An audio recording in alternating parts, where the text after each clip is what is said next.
শুভ সকাল বন্ধুরা। প্রত্যেক দিনই তো তোমাদের কোনো না কোনো কিছু আমরা আপডেট দিই, পোস্ট করি।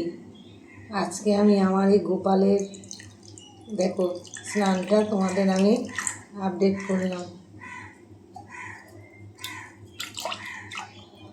আমার এই সকালের হলো এই নিত্য হলো এই গোপালের এই স্নান। প্রত্যেক দিন এই সকালবেলায় অফিস যাওয়ার আগে গোপালকে স্নান করিয়ে পুজো দিয়ে, শুধু গোপাল নয়, আমি এখনও দেখবে তুমি আমার ঠাকুর আছে, এখানে শিব ঠাকুর আছে দেখতে পাচ্ছ। আমি অতটা মানে এক হাতে তো পারছি না, এখনও শিব ঠাকুর আছে। বাবা ভোলে বাবাকে চান করাবো, তারপর রাধে রাধে, হরে কৃষ্ণ হরে কৃষ্ণ।